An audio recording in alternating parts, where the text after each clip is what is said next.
سیکھنا ہے یا تو 5-7 ہزار روپے میں بیچارہ مکتب پڑھا رہا ہوتا ہے یا 8-10 ہزار روپے میں امامت کر رہا ہوتا ہے، تو پھر علم الآخرہ افضل کیسے، بہتر اور باقی رہنے والی کیسے؟ اب میں ثابت کروں گا کہ بہتر بھی ہے اور باقی رہنے والی بھی ہے، اور علم دنیا اس کے بارے میں بھی بتاؤں گا کہ اس کی حیثیت کیا ہے۔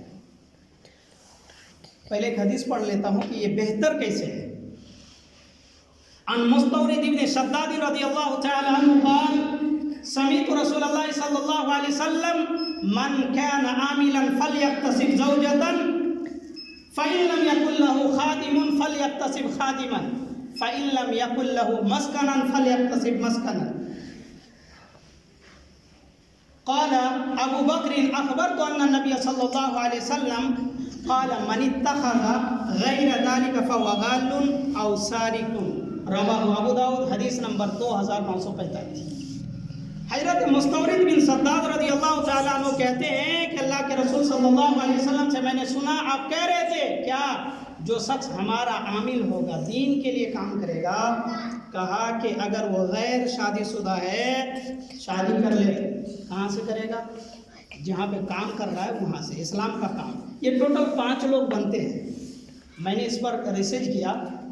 امام، دائی جو دعوت کا کام کرتے ہیں، اسی طریقے سے مدرس جو آپ کے بچوں کو پڑھاتے ہیں، اور خادم جو مسجد کا صاف صفائی سے لے کر کوئی بھی اسلامی کام میں خدمت انجام دے رہا ہے، اور ایک حکام۔ یہ 5 لوگ، ان کے علاوہ بھی اگر مسجد لوگ آئے تو وہ بھی جوڑا جائے گا۔ تو اسلام کے لیے جو کام کر رہا ہے، کہا کہ اگر وہ غیر شادی شدہ ہے اور شادی کی ضرورت ہے تو اسی پیسے سے شادی کر لے، جس ڈپارٹمنٹ میں کام کر رہا، مسجد میں کام کر رہا مسجد کے پیسے سے، دعوت سینٹر میں کام کر رہا دعوت سینٹر کے پیسے سے، مدرسے میں کام کر رہا ہے مدرسے کے پیسے سے۔ کہا کہ اگر اس کے پاس خادم نہ ہو، نوکر چاکر نہ ہو، فی الوقت نوکر چاکر کا تصور نہیں ہے، تو ابھی فی الحال ہمارے پاس مشینری سامان ہے، رہائشی انتظام ہے، گاڑی ہے، واشنگ مشین، کولر، فریج، جتنی چیزیں ہیں، کہا کہ رہائش نہ ہو تو رہائش بھی لے لے، اور کہا کہ اگر مسکن نہ ہو، گھر نہ ہو تو گھر بھی لے لے۔ اس کے بعد ابو بکر کہتے ہیں کہ اللہ کے رسول نے مجھے خبر پہنچی اللہ کے رسول سے کہ جو شخص اس کے علاوہ لے یا تو وہ خائن یا چور ہے۔ تو اس حدیث میں کیا چیزیں بتائی گئی؟ شادی پیکیج، رہائشی سامان، گھر، 3 چیزیں ہو گئی، اور بخاری شریف کی حدیث نمبر 2070 میں سیلری بتائی گئی ہے۔ اسی طریقے سے آپ کا سورہ توبہ کی آیت نمبر 60 میں سیلری کے بارے میں بتائی گئی۔ تو ٹوٹل کتنی چیز ہو گئی؟ 4، سیلری، شادی بیاہ، اور رہائشی سامان، اور کیا؟ گھر۔ یہ 4 چیز۔ اب سوال یہ پیدا ہوتا ہے کہ کتنے کا گھر دے، اور کتنوں کو گھر دے، اور کتنے لوگوں کی شادی کرائے؟ ہمارے یہاں تو ہر مہینہ امام چینج ہو جاتا ہے۔ تو جواب یہ ہے کہ اسلام کا کوئی بھی طریقہ دستور کے مطابق ہوتا ہے۔ کس کے مطابق؟ دستور کے مطابق۔ سماج میں جو چیز رائج ہے، اگر آپ کے یہاں شادی 10 لاکھ روپے میں آپ اپنے بچوں کی کرا رہے ہیں تو امام صاحب کی بھی 10 لاکھ روپے میں کرنی ہے۔ لیکن اگر امام صاحب خود سے یہ کہہ دیں کہ نہیں ہم دین کے مطابق کریں گے تو کر سکتے، لیکن اب جبر نہیں کر سکتے۔ کیوں؟ اس لیے کہ دین صرف امام صاحب کے لیے نہیں ہے، سب کے لیے ہے۔ اگر سب عمل نہیں کرتے دین پر تو صرف امام صاحب کو مجبور نہیں کیا جا سکتا۔ ایک تو یہ، دوسری بات یہ کہ کتنوں کو دے اور کتنے کا شادی کرائے؟ جواب یہ ہے کہ جتنا چینج کریں گے اتنے کا کرائیے۔ اس لیے کہ اسلام کا کوئی بھی عامل ہوتا ہے تو اس کے ساتھ کانٹریکٹ ایمانداری کے ساتھ ہوتا ہے۔ اگر آپ نے امام رکھا ہے، وہ نماز پڑھا لے رہا ہے اور نماز پڑھانے میں کوئی قصور نہیں، اپنی فرائض انجام صحیح سے دے رہا ہے، باقی جو انسانی غلطی اور خطائیں ہیں وہ آپ بھی کچھ صبر کرے، سامنے والا کو بھی چاہیے کہ کچھ کمپرومائز کرے، ملا جلا کے کام چلتا رہنا چاہیے۔ دیکھیے اگر مقصد دین ہو تو پھر جھگڑے کے لیے کوئی جگہ باقی نہیں رہتی، اور اگر مقصد دنیا ہو تو پھر خلفشار ہی خلفشار رہے گا۔ بتانے کا مقصد یہ ہے کہ علم الآخرہ بہتر کیسے ہے؟ بہتر ایسے ہے کہ آپ دنیا کے کسی بھی ڈپارٹمنٹ میں چلے جائیں، صرف سیلری کا تصور ہے۔ اب پروفیشنل جاب میں چلے جائیے، کوارٹر آپ کو ملے گا، اس کے علاوہ جو مزید فیسلٹی ہے، رہائشی سامان اور پرسنل گھر، اس چیز کا تصور دنیا کی کسی ڈپارٹمنٹ میں نہیں ہے۔ ہاں، ہم نے اسلامی حدود کو باقی نہیں رکھا ہے، ہم دے نہیں رہے ہیں، یہ ہماری غلطی ہے، لیکن اسلام کے نظر میں یہ بہتر ہے۔ جی، اب باقی رہنے والی ہے اس کو میں ثابت کرتا ہوں، باقی کیسے رہنے والی ہے؟ تو اللہ تعالیٰ نے سورۃ الشعراء کی آیت نمبر 20 میں فرمایا من کان یرید الآخرۃ من کان یرید حرث الآخرۃ من کان یرید حرث الآخرۃ نزد لہ فی حرثہ ومن کان یرید الدنیا نؤتیہ منہا وما لہ فی الآخرۃ من نصیب۔ سورۃ الشعراء آیت نمبر 20۔ اللہ تعالیٰ نے فرمایا کہ جو شخص آخرت کی کھیتی کرتا ہے ہم اس کی اس کھیتی میں زیادتی کرتے ہیں، اور جو دنیا کی کھیتی کرتا ہے ہم کیا کرتے ہیں؟ ہم دنیا دار کی کھیتی اتنا دیتے ہیں جتنا اس کے مقدر میں ہے، لیکن آخرت میں اس کا کوئی حصہ نہیں ہے۔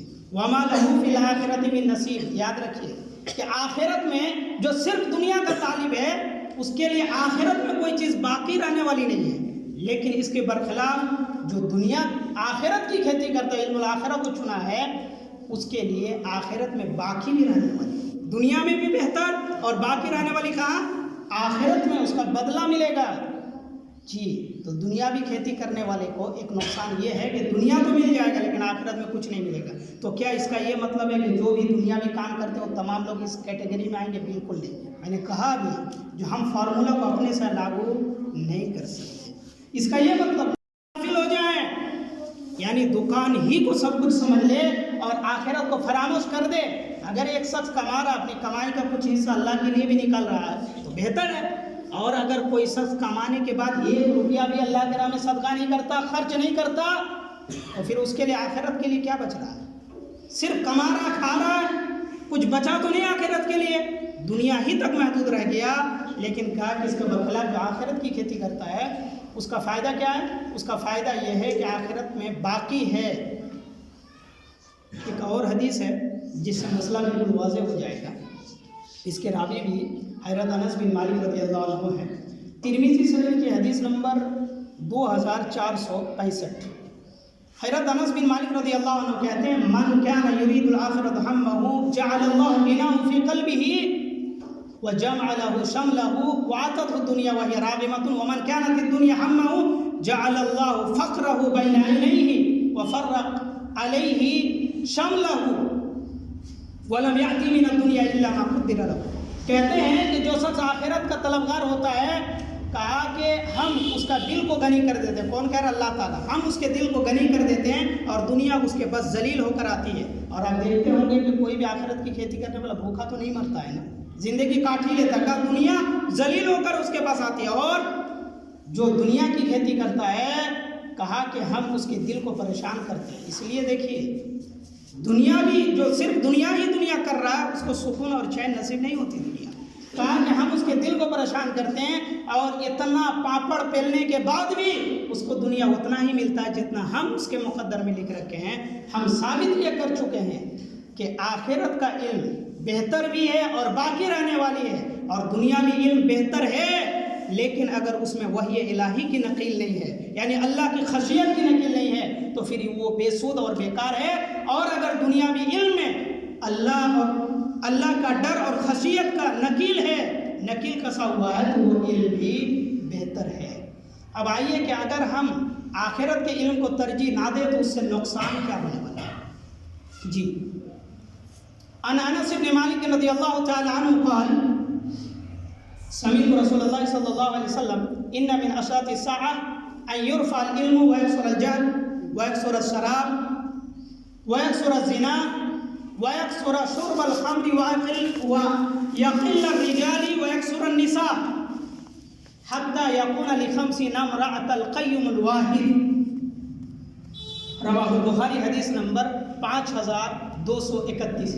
حضرت انس بن مالک رضی اللہ عنہ کہتے ہیں کہ قیامت کی نشانیوں میں سے نشانی یہ ہے کہ علم اٹھا لیا جائے گا، جہالت عام ہوگی اور شراب عام ہوگا، عام ہو جائے گی شراب پینا، مردوں کی تعداد کم ہو جائے گی، عورتوں کی تعداد زیادہ ہوگی، حتیٰ کہ 50 عورتوں پر ایک آدمی حاکم ہوگا۔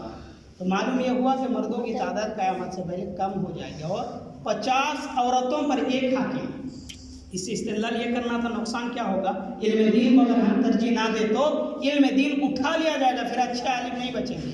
اور یہ جو 50 عورتوں والی بات ہے تو یہ عام نہیں ہے، اس کا ایک مفاد میں بتا دیتا ہوں کہ اس حدیث کا مطلب کیا ہے۔ آج جو کمپنیوں میں عورتیں کام کر رہی ہے اس کا حاکم کون ہوتا ہے، اور کتنے عورتوں کا حاکم ایک آدمی ہوتا ہے، اور کیا اس کے اندر وہ تمام چیزیں پائی جاتی ہے یا نہیں پائی جاتی ہے جو ایک حاکم عورت کے شوہر کے اندر پائی جاتی ہے۔ اگر وہ تمام چیزیں اور ہم مانتے ہیں کہ ایسا سماج میں ہو رہا ہے، تو اس حدیث کا مصداق وہی ہے جہاں پہ زیادہ سے زیادہ عورتیں کام کر رہی ہے اور اس کا حاکم ایک ہے اور وہ جب چاہے جو چاہے کرنا چاہے کر سکتا ہے، تو اس حدیث کا مطلب یہی ہے۔ تو آخری بات بتا کر میں اپنی بات کو ختم کروں گا، تو کیا ہم عورتوں کو اعلیٰ تعلیم نہیں کرا سکتے؟ ہم اپنی لڑکیوں کو انجینئرنگ کی تعلیم نہیں دے سکتے، MBBS ڈاکٹر نہیں بنا سکتے؟ بالکل بنا سکتے، لیکن شرط کیا ہے؟ وہ یہ الہی خشیت الہی کی نقیل ہونی چاہیے۔ ایک حدیث پڑھ کر اپنی بات کو ختم کرتا ہوں۔ عن الشفاء بنت عبد الله رضی اللہ تعالی عنہ قالت دخل على رسول الله صلی اللہ علیہ وسلم انا عند حفصة قال لي رسول الله صلی اللہ علیہ وسلم الا تعلمين هذه رقية النملة كما علمتها الكتابة، رواہ ابو داؤد، حدیث نمبر 3887۔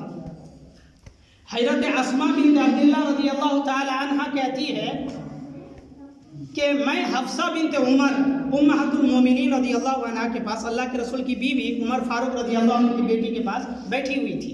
اتنے میں اللہ کے رسول ہم پر آئے اور آ کر مجھ سے کہا، کن سے؟ اسماء بنت عبداللہ، اور یہ کون ہیں؟ یہ معلمہ ہیں، یہ ڈاکٹرن بھی ہیں اور معلمہ بھی ہیں جی۔ آج کے ڈیٹ میں MBBS کہہ سکتے ہیں۔ طبیب، اللہ کے رسول کے دور میں دو لوگوں کو بڑی عزت دی جاتی تھی، ایک جو لکھنا پڑھنا جانتے تھے اور ایک جو ڈاکٹری کا علم جانتے تھے، طبیب۔ اس دونوں لوگوں کی بہت تعظیم ہوتی تھی۔ یہ وہ عورت ہے جس کو دونوں علم تھا، لکھنا پڑھنا بھی جانتی تھی اور دم کرنا بھی جانتی تھی، شرعی جھاڑ پھونک بھی جانتی تھی۔